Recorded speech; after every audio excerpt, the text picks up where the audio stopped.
Now, I will say this when it comes to my week one picks. I've never proclaimed myself to be some absolute guru that you want to go be betting big money on what I say. I don't pretend to be the best at it, nothing like that. That's true. I also say that historically, my picks on week one have always kind of screwed the pooch. They've always frickin' sucked. Both the picks against the spread, picking the winner straight up, just week one, lots of crazy shit can happen. Just historically, not been a good week of picks every year, that first week.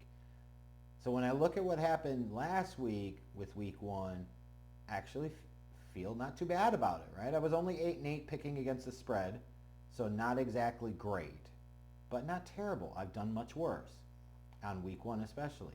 And then 12-4 picking the winners. I'll take that, right? You know, you're not going to win them all, but hey, 75% right in terms of picking the winners week one. I can live with that. So let's see if we can kind of match the progress, maybe do a little better against the spread in week two. Here are my week two picks. You had the game obviously Thursday night. Bills traveling to Miami to take on the Dolphins. The Dolphins were favored by 2.5. I picked the Bills, and they delivered. It wasn't a great game for the Dolphins, and then of course Tua goes out late with the scary concussion. Yikesies for the Dolphins, right? Bad loss for them. Really good win for the Buffalo Bills as they go to 2-0. Shifting over to the Sunday early games, you've got the Saints traveling to Dallas to take on the Cowboys. The Saints coming off of that blowout win over the Panthers last weekend, and then the Cowboys with their dominant blowout win against the Skid Marks on Sunday. Cowboys are favored by 6. I'm just going to play this straight. Give me the Cowboys minus the 6. You got the Buccaneers traveling to Detroit to take on the Lions. Now, I tried to look at some teams' injuries reports, but I didn't look at all 32 teams. I was a little surprised to see that the Lions were favored by 7.5 here. Like I could see 4.5, maybe 5, but 7.5 feels really big. I do think they're the better team, certainly, but that's more than a touchdown. So give me the Lions to win, but give me the Bucks to cover the 7.5 point spread. Because Baker and that offense looked pretty good in week one, even though granted it was against the Commanders. You've got the Colts traveling to Lambeau Field to take on the Packers. And as it stands right now, at the time of my recording, which is late Friday night, I'm sure this will get uploaded sometime late Saturday. It'll be available.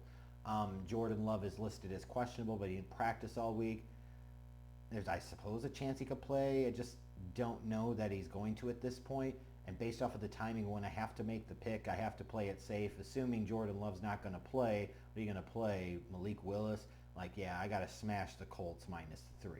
And I'd imagine at the last minute, if it's determined that Jordan Love's not going to play, this number is going to creep up quite a bit into like the 8 or 9 point territory. You got the Jets coming off of their bad loss on Monday night, traveling to Tennessee to take out the Titans, who had their own really bad loss in week one when they face planted and allowed the Bears to score 24 unanswered points to sneak out a victory. The Jets are favored by 3.5 here. Rodgers looked okay on Monday night. Will Levis, as the game went along, looked worse. Give me the Jets minus the 3.5. You got the 49ers traveling to Minnesota to take on the Vikings. I like the 49ers in this one. Give me San Francisco minus the 4.5. The Seahawks traveling to New England, Foxborough to take on the Patriots. Seahawks 3.5 point favorites.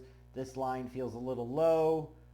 Maybe that's because the Patriots got their win in week one against the Bengals, and maybe people are putting too much stock into that. The Seahawks only won by 6 over the Broncos, so I get it, right? But yeah, give me Seahawks minus the 3.5. You got the Giants traveling to Washington, or Maryland, I guess technically, to take on the Commanders.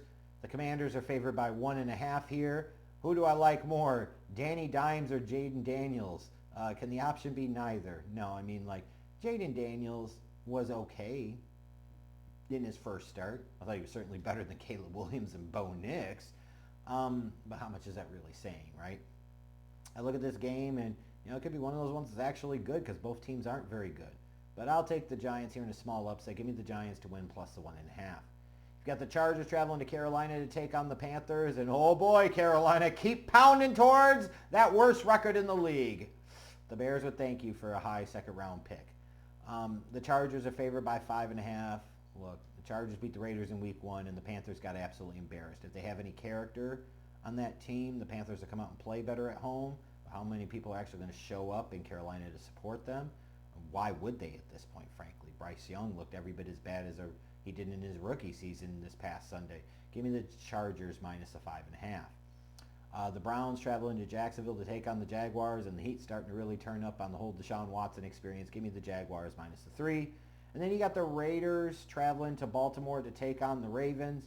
I'll go ahead and run with it and say the Ravens are a little mad after the Week 1 loss to Kansas City on Thursday night. Give me the Ravens minus the 8.5. The late Sunday afternoon action, you got the Rams traveling to Arizona to take on the Cardinals. The Cardinals are favored by a point, which kind of surprises me. Give me the Rams plus the 1. Got the Steelers traveling to Denver to take on the Broncos, and the Steelers, with their 6 field goals from Chris Boswell, beat the Falcons on Week 1. The Broncos struggled and lost to the Seattle Seahawks.